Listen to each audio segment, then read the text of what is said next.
All right, welcome to the very first class of horror and modern culture. This little lecture is going to cover the first few modules that you'll see in Canvas.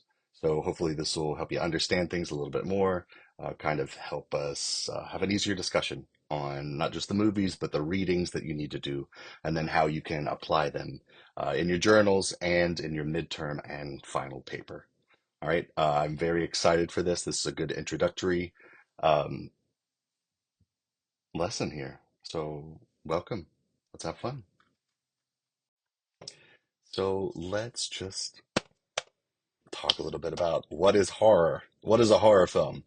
Um, and underneath my talking head here, right, opposite way, right there, it has a nice formal definition of what horror is.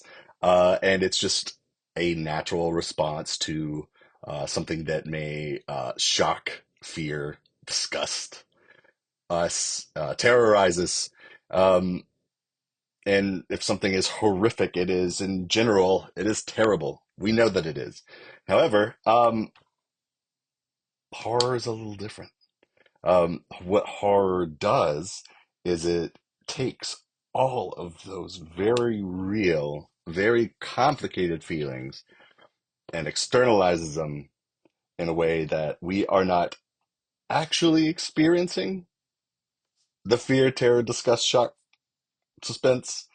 Um, we are experiencing it in a way of it is outside of ourselves. So by doing that, it might elicit a either a familiarity or it is a strange little connection of the fact that we are participating and observing um, these things that intrigue us. It pulls us in. It might be something that helps us examine who we are as people, that we're too scared to really examine otherwise. So we use, horror. It helps us uncover all these things that we are too scared to really be a part of. That are, if we were to experience in our real life, there's nothing enjoyable about it. But because we are living vicariously through story, through narrative, and through the lens of cinema and screenwriting and acting, that uh, that externalizing mechanism helps us make sense of very complicated things. Now, within it, not all horror does the same thing. And that's what the future slides kind of talk about. The idea that horror, man, there are genres of film. We know we have, thriller, comedy, romance, all that good stuff, and horror. But within it, we have subgenres of horror. And what it does is really examine very complicated things that need a little bit of push into a creepy direction to help us understand it.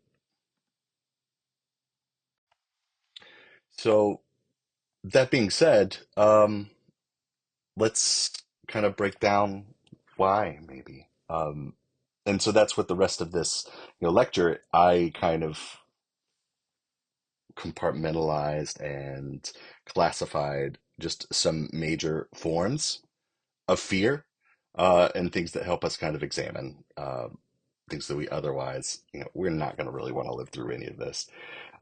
But each different genre of horror helps examine a different aspect of ourselves. And that's what kind of makes it so interesting. So when you're looking like here, you're seeing these stills from the movie Carrie, Hereditary, Bram Stoker's Dracula by Francis Ford Coppola, and Event Horizon. They all share and expound on something totally different, while also being horrific. Like we have Carrie. If you've not seen Carrie, where a young, well, boy, a teenage girl, a young woman, uh, starts showing signs of having telekinetic powers when she reaches puberty. Um, and as she's trying to find her new place in this world, her powers grow more and more, they grow stronger. and a little bit more uncontrollable as she's trying to fit in, be a normal teenager with a very oppressive mother at the end. And it has very All right. intense So what is results horror? the more that Right. she We got the suppresses literal it. definition So right Carrie kind of here shows a little bit from of that. Merriam-Webster. I googled it. How are you going to An intense survive as a feeling of fear, teenager shock, or kind of vibe, and disgust. expands on that. Nice and Hereditary, simple. generational trauma. It's A one of the horror movies you're going film. to be watching I mean, we have this um, definition here: a film that seeks to for elicit this fear for class. entertainment And it purposes. does Or talk about the idea let's combine of, those: you know, intense feeling of fear, shock, what or is going to be disgust on passed film. on That to doesn't you from the previous really generation, and what are you going to sound be right. passed on to your kids, I know whether you me. like it or not. I'm somebody that's And how do I've we always kind of loved show horror the film. Why have I complicated loved horror nature film? of that? Well, Same I thing always with found Event it as a Horizon, way and that really to dips us connect into to cosmic particular horror. Yes, feelings literally, and but fears where it does take place in and space, unexplored where a parts of, um, I guess, how I felt as a human. I guess an to see it exploration vessel literalized on screen, I'd um, see it, is sent and to it's almost like I was um, participating on a find and giant recall this expedition other um, vessel called Event Horizon that went of missing discovering like what decades what actually like prior makes me after a tick, what failed makes attempt to um, journey into a wormhole. me And they kind of create discovered or that do these other reality things. itself And is a lot I more feel complicated, like just on a personal um, level, you think of bigger, and why you like unknowable, scary films and why you do which things, that's a whole and other aspect of things. And you then Bram think of Stoker's horror Dracula, film as the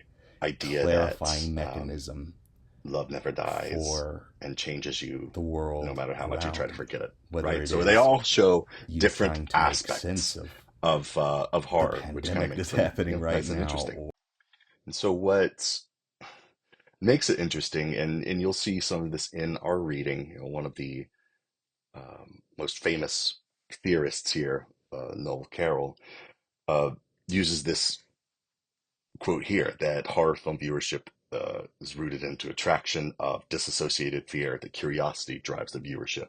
They were curious at these things that are outside of the norm, outside of the natural constraints of what we perceive and feel and understand. And then when we see it manifested in front of us, um, we still subconsciously try to make sense of things.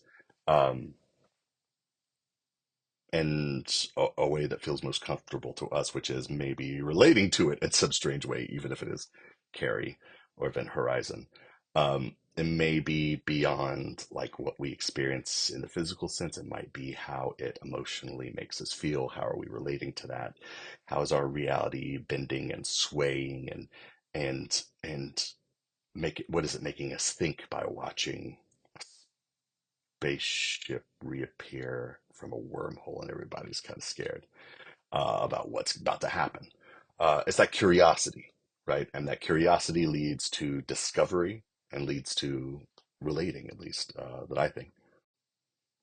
So this is kind of how I broke things down here, starting from a little bit bigger, outside of ourselves, conceptual, and then kind of working our way down to our base selves. And this is there are lots and lots of types of genres here. Lots, lots of genres, subgenres, all that good stuff. But this really kind of helps contextualize,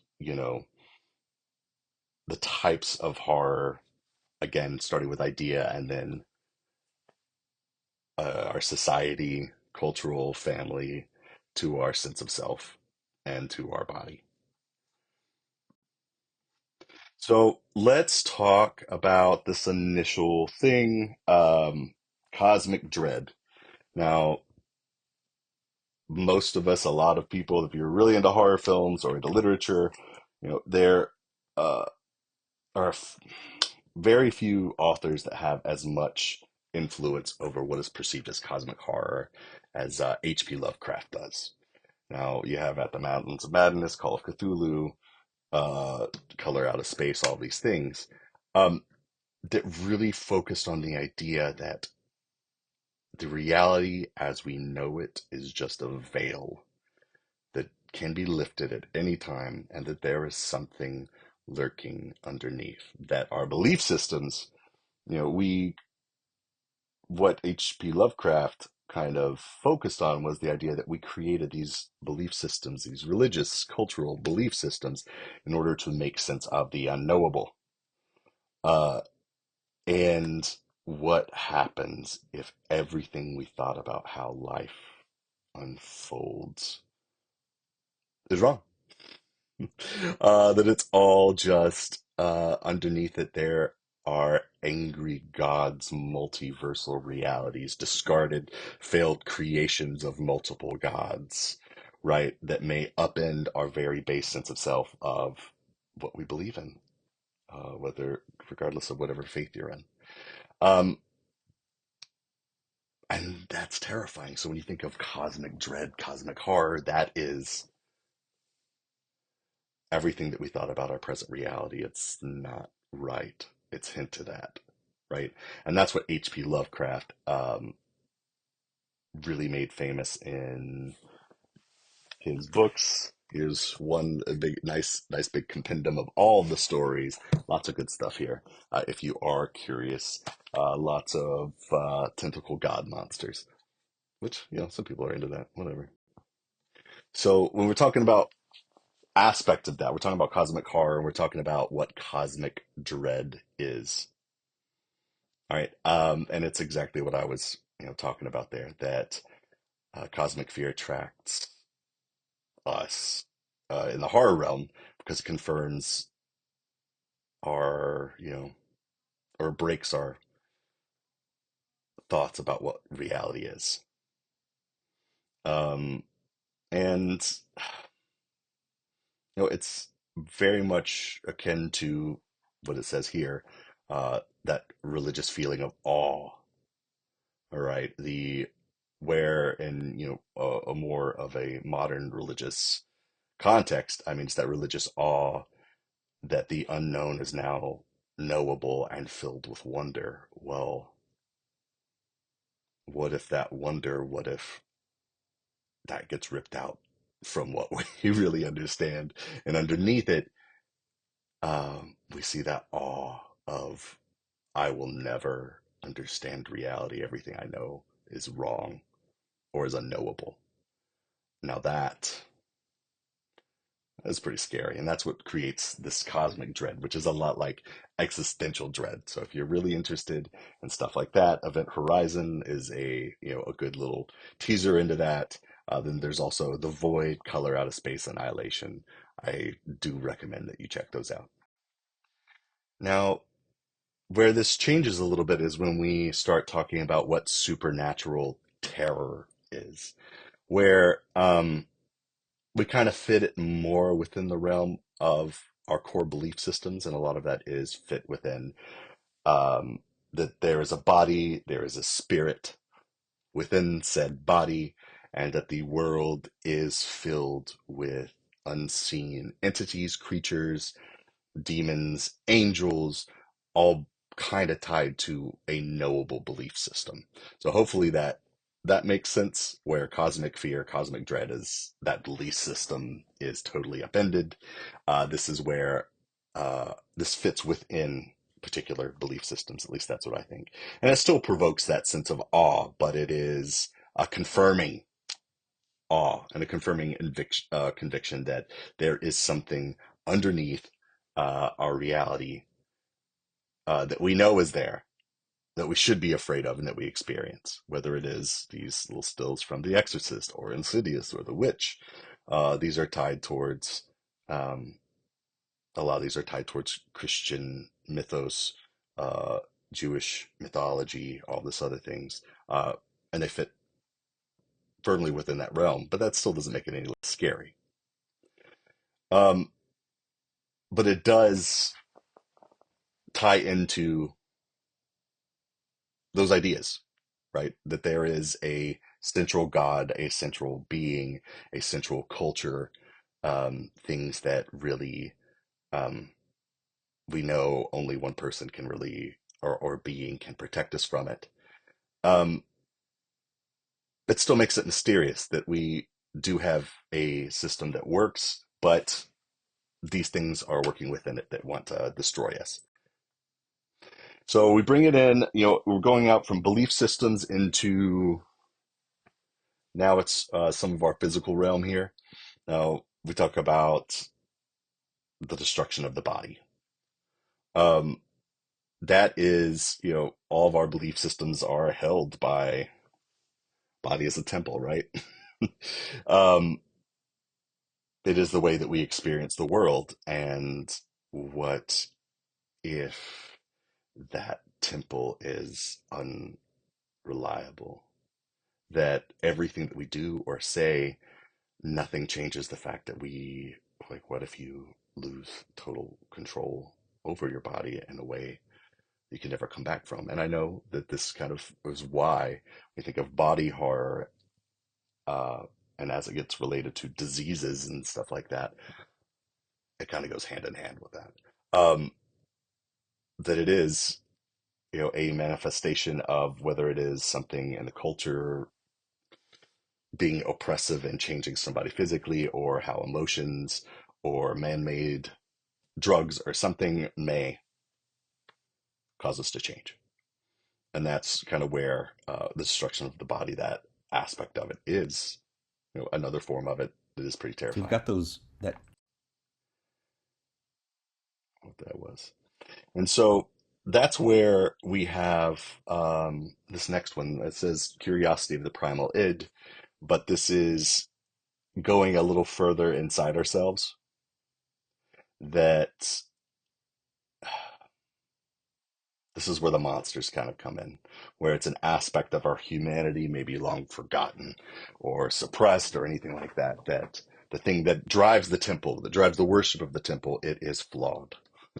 Um, that there is some being, some creature so we've got those types of fear, that and I'm not saying these are like absolutes or anything like exists that, but they're just that kind of good starting represents points in which to a analyze primal why portion of and ourselves. what And you we think in feel terms when of, you're even when we're breaking watching down, these films. But what a it vampire all is kind of versus starts Frankenstein's back monster just versus with how Leatherface, we um, relay that they stories all in the kind of first place represent and a how they different aspect where it all kind of of the came human from. condition. You know, Prior to And we writing, you use had the folk these tales, monster which are movies to all kind of make told word of mouth, sense right? of all And the what is it? little You know, we parts look that at kind the of definition here, which are make ourselves traditional um, veils, the practices, humans that we are lessons, today. legends, and So what we do is to help us make sense of things, where with a lot of the other ones, it is the concepts, the idea, the belief systems that are upended.